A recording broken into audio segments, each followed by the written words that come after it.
Yeah, so as soon as you turn 16, you know what I'm saying? I'm gonna let you rock this every time you come to LA. Yeah, this gonna be yours. So every time you come to LA, it's a little dusty, but you know, come get the front shot in this. Man. Minute. Woo. Okay. Okay. All right, so I'm gonna be driving this next year. Yeah, when you get 16, you come down there, you gotta, you know, wear your seat. I mean, I'm 15. You could ride in the passenger seat. I got my permit. Not yet. No. All right, 16. You're not ready. 16. Let's slow down. Let's slow down, Josh. Okay. Let's slow down. Okay. One step at a time. But yeah, the keys is yours when you know, when you get 16. You good to go. I'm good to go. Yeah. All right. Then when you get 18, you get the house. You get the mansion. Okay. I get the mansion. Yeah. So where are we off to now? Where would you like to go? I mean, wherever you want to go. Where are we going? So check this out, yo. Justin, you ever seen the movie 48 Hours? Right now, he's having 48 hours with Diddy, him and his boy. They're having the times of their lives, like, you know, where we hanging out and what we doing. We can't really disclose, but it's definitely a 15-year-old's dream. You know, I have been given custody of him. You know, he signed to 𝗟̱cie. I'm signed to 𝗟̱cie. I had legal guardianship of 𝗟̱cie when you know he did his first album. I did 𝗟̱cie's first album. I don't have legal guardianship of him, but for the next 48 hours, he's with me. So and we gonna go full crazy. I'm going crazy. Crazy. I'm taking this out tonight. What you wanna do? What you wanna do over the next 48 hours? 48 hours. Let's go. Let's just go get some girls. Let's go hang with some girls. A man after my heart. That's what I'm talking about, kid. I don't even know why I clicked on that one. I mean, come on, man. Oh, this guy laid it out. This guy laid This guy? Yeah, this from the Southern District of New York, the district attorney. Hey, good afternoon. I'm Chris Rapp. And I'm Cindy Hsu. Sean Diddy Combs has been charged in federal court in New York City, and an indictment into the charges music mogul's facing was just unsealed in Lower Manhattan. The indictment alleges that between 2008 and now, Combs abused, threatened, and coerced his victims. It even alleges he led a racketeering conspiracy that engaged in sex trafficking, forced labor, kidnapping, arson, bribery, and obstruction of justice, among other crimes. Damian Williams. Dude, what kind of shit was this guy doing, bro? Arson, bribery. Okay. Well, don't people really think that he was the reason Tupac died? Well, that was the whole thing with him and Biggie. That was Biggie and Tupac. That whole beef. Williams, U.S. Attorney for the Southern District of New York, is speaking right now. And let's head to the federal courthouse in Lower Manhattan and hear more about the charges in this case. Arson, bribery, and the obstruction of justice. Let me say a little bit more about the charges. The indictment alleges that Combs abused and exploited women and other people for years, and in a variety of ways. As alleged, Combs used force, threats of force, and coercion to cause victims to engage in extended sexual performances with male commercial sex workers, some of whom he transported or caused to be transported over state lines. So apparently he had girls there. He brought in male prostitutes to bang these chicks, and they were so worn out that they had to go on IV drips. They were dehydrated from all the sex. Why would he make people have sex? That's illegal, bro. You can't make someone have sex. Like, it's not. Well, I mean, it was all part of it was all part of the whole party thing. He's watching people do shit. He's jerking off. Lube, baby oil. Nah, bro. This is. I don't know. Listen, I don't know. The whole thing about the trafficking is, I guess, the whole idea is if you take someone and you bring them like from one state to another. That's the whole that whole thing. I don't know, dude. I don't listen. We're gonna. I don't know. I want to hear the charges. Go ahead. Combs allegedly planned and controlled the sex performances, which he called freak-offs. I don't know. Would you ever have imagined witnessing an official, a district attorney? This guy's a district attorney saying freak-offs from the Southern District of New York, and this guy's saying freak-off. Bro is saying freak-offs. And he often electronically recorded them. The freak-offs sometimes lasted days at a time. You have Shannon Sharp out there now? You know what he's doing? He's promoting new dick pills now. Hear about this? He's talking about Was that? 30. They work for 36 hours. You know, like that. You know, like the. Wait a second. Was that a publicity scheme? No, you know. Of course it was. Yo, You nah, know, that can't be real. You know that thing, that one company does like the Blue Chew. You know the company that does the Blue Chew. Yeah, the Blue Chew. They have a competitor, and so now he's promoting them. And he said it would last for 36 hours. And he's got 𝗟𝗀𝗀𝗀𝗀 going. I'm on board with it, even though I'm not going to do it for anything for 36 hours. Blah blah blah. So maybe that was a promotion. Maybe they heard him having crazy sex, and he's like, "Oh yeah, you got to buy this now. This is what I use." It's brilliant. It's fucking genius. Everybody Involved was in on multiple it. commercial sex workers and often involved a variety of narcotics such as ketamine, ecstasy, and GHB, which Combs distributed to the victims to keep them obedient and compliant. As alleged, when Combs didn't get his way, he was violent, and he subjected victims to physical, emotional, and verbal abuse so that they would participate in the freak-offs, and that Combs hit, kicked, threw objects at, and dragged victims, at times by their hair. On one occasion in March of 2016, that conduct was captured on video and later reported in the media. Specifically, Combs kicked, dragged, and threw a vase at a victim in a Los Angeles hotel when the victim was attempting to flee. As alleged, That was the one where he ran after her nude. Yeah. He ran down the hallway. He was cock and balls naked. She was trying to get out of Dodge, and he went back and he brought her back by her hair. Okay, all right. Kicked her, threw shit at her. All right. Threw a vase at her. these assaults often resulted in injuries to the victims, which took days or weeks to heal. In addition to the violence, the indictment alleges that Combs threatened and coerced victims to get them to participate in the freak-offs. He used the embarrassing and sensitive recordings he made of the freak-offs as collateral against the victims. I feel like this guy really just wants to keep saying freak off. He could just say the incident or the alleged incident, but instead he has to keep referring to it as freak off. I think what's happening here is I think he's trying to poison the I think he's trying to get people riled up with this whole thing freak off. He could say the alleged incident, but he says freak off. Notice that. Well, they were called freak offs. But you could say the alleged incident. This is, you know. But isn't this another thing where, like, because they're going to get jury, Yeah. like, the jury people are going to hear this Of shit. course they are. That's why he keeps saying, that's why he keeps repeating freak off. So you're going to go into this trial already thinking, like, that Diddy's did all this crazy shit. Well, they're coming out here talking about it, and it's called an open indictment. An open indictment means they're reading the whole thing out to everybody. Oh, my God. The freak off. That's going to be a term now. It's going to be all over the place. A freak off. I'm going to add, now I'm going to run it to people. I'm like, are you involved in any freak offs? I mean, I've done a freak off. Dude, I think maybe your definition is not the same as P. Diddy. Yeah, no, I mean, it's not the same. Oh, did I show you my new chain? What do you mean your new chain? I just got it. Look. Just got it. I had one a long time ago. It's Then why do you have a chain? It's a Figaro. It's a Figaro chain. I had one a while ago. I actually lost it. I don't know if I told you that. I actually lost it. And so I went down to see your guys. Yeah. And what I did was so I went down to see your guys, and I was like, what's so funny, dude? And I was like, I told him, I said, hey man, listen, I was very particular. This is the size I want. It's white gold. It's very expensive. I didn't want the sticker shock.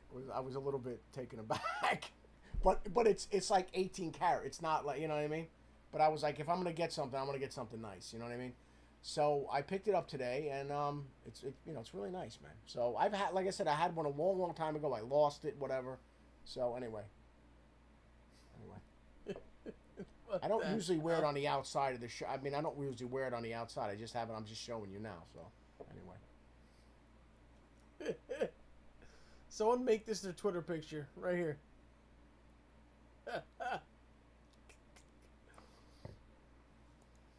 All right. All right. So I mean, we get the.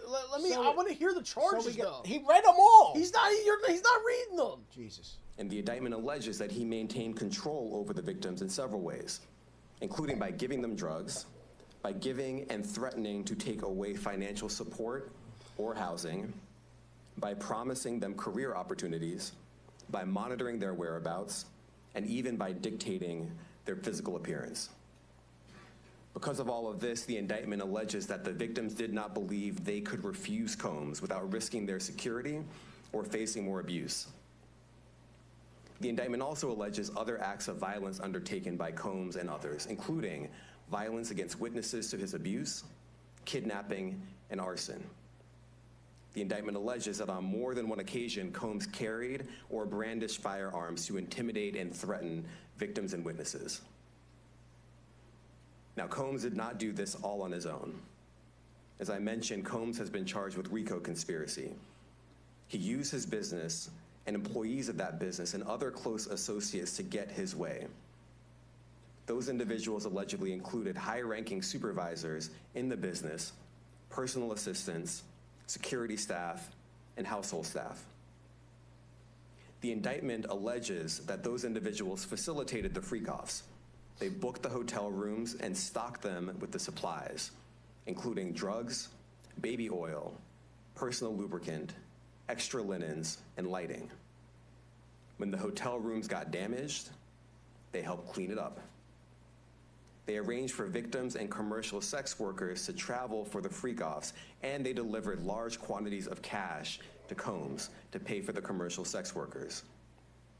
The indictment also alleges that they helped Combs cover up his crimes. During the March 2016 incident at the LA hotel that I mentioned earlier, a member of the hotel security staff intervened, and Combs attempted to bribe the staff member with a stack of cash to make sure that what happened was kept quiet.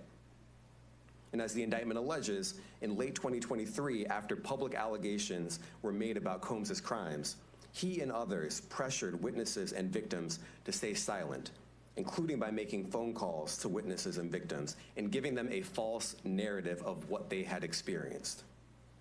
And as alleged, Combs used others to help conceal his abuse by monitoring and preventing victims from leaving a location in order to hide their injuries, or by locating and contacting a victim who had attempted to flee. As part of this investigation, in March of this year, special agents from HSI executed search warrants at Combs' residences in Miami and Los Angeles. They also executed a warrant for Combs' electronic devices. During those searches, agents seized evidence of the crimes charged in this indictment. They seized firearms and ammunition, including 3 defaced AR-15s and a large capacity drum magazine. They also seized evidence of the freak-offs, electronic devices that contain images and videos of the freak-offs with multiple victims. And they seized cases and cases of the kinds of personal lubricant and baby oil that Combs' staff allegedly used to stock hotel rooms for the freak-offs, more than 1,000 bottles altogether. Dude, he might have had a mansion just to store these fucking bottles. More than 1,000, bro? Listen, you know, here's the thing, man. Here's the thing. It's this whole thing is gonna play out one way or the other. There's gonna be some ridiculous trial. Do you think he's gonna go to jail? I mean, listen. It sounds like it's not. First of all, here's what they've already done, because I read more about it today. They already petitioned a letter that he's a flight risk, and that he's gonna have to stay in jail. You know, when they're preparing for the trial. The trial could be like 2 years from now. They're trying to remand him without bail and keep him in jail. If that could happen, that could happen. But how can that happen though? If this is like alleged? No, because they're worrying about him being a flight risk. But is this so? This isn't this is who's making these claims? Well, or it's just like they. No, apparently there was a chick who came forward, and you know, she provided a lot of information. They had enough information to get a warrant. Search warrant. They raided the house Florida. I guess it was Miami. The house in L.A. And she disclosed everything. There's videos, there's recordings. The one thing that's really going to get him jammed up is he had AR-15, he had rifles, and the serial numbers were scratched off. That's a federal offense. So he's jammed up on the gun charge. But then all this other shit with the trafficking, and listen, it's all going to come out in the wash, man. if he has videos on people, like celebrities and shit, if he's going down, he might take everyone down with him. You got to be careful though. He might the same thing might happen to him that happened to Epstein though. If that happens, they'll take him out too, the way they took out Epstein. Oh my god! You know the way they fucking whacked out Epstein in the detention center in New York. They whacked him right out. But I feel like the people that would want to whack him don't have the pull like that. Who don't know? Because if it's just other celebrities and shit, dude, it's not dude, higher. It's not dude, like you fucking. Dude, you have no idea who was over there. You have no idea. You think it was the people that Epstein was dealing with, who were literally in the fucking government? Listen, you have no idea. I'm saying, this guy might fucking go, all right, I'm coming down. Everybody's coming down with me. They might take him out. Jesus Christ, bro. Here are some of the items that we recovered during the searches. Let me say this, and this is since the days of the Roman Empire. There's a phrase. Mm-hmm. Absolute power corrupts absolutely. Okay, which generally means if you have this much power, like you're some sort of Roman emperor or something, and you have this much power, do you know what? And if you're a little bit fucked up in the head, do you know what kind of shit you can get away with for a long, long time? I mean, the fucking debauchery that you can get away with. Apparently, Jay-Z's been getting away with a lot of shit too. I don't know. Rooms for the freak-offs. More than 1,000 bottles altogether. Here are some of the items that we recovered during the searches. Here are some of the items. As you can see here, this is a drum magazine, large capacity, and it contains, I believe, 59 rounds. I mentioned as well we recovered 3 AR-15s. This is a close-up shot of one of the AR-15s, and you can see right here the serial number has been thoroughly defaced. That's a huge problem. You can't do that. That's a huge Another problem. picture of more ammunition. Listen, the ammunition and the guns are one thing. Two AR-15s right there. I mean, people own guns and ammunition. The problem is that thing with the with, now, I with, want to be the clear serial number. about. That's a problem. That's a problem. Wait. United States versus Sean Combs. You're not winning that one, bro. You're not winning that. Probably not. How are you going to win that? Listen, we'll see, man. We'll see. Now, I want to be clear about two things. First, this office is determined to investigate and prosecute anyone who engages in sex trafficking, no matter how powerful or wealthy or famous you may be. No one should doubt our commitment on that. A year ago, Sean Combs stood in Times Square and was handed a key to New York City. Today, he's been indicted and will face justice in the Southern District of New York. Second, we are not done. This investigation is ongoing, and I encourage anyone with information about this case to come forward and to do it quickly. Anyone with information can call 1-877-4HSI-TIP. I want to express my deep appreciation for the victims and witnesses who have used their voices and helped bring this criminal conduct to light. We would not be here without them. I also want to thank the dedicated case agents on the HSI Trafficking in Person Squad in New York. They have been with us since day one and have worked tirelessly on this investigation. They will continue to be invaluable partners to us. I also want to thank the incredible agents and analysts from SDNY who have all. Bro, who was, like, if you knew this was going on, like, and people knew about this shit, why would you not say something? To who? Who are you going to say it to? I guess you're right, bro. This guy's powerful. It's what are you gonna do? So there's freak off parties going. There's male porn stars coming in banging chicks, and he wants to watch that. I don't know, arson, bribery. I don't know what the fuck else is going on. Hey, listen, man. If he's fucked, he's fucked. That's it.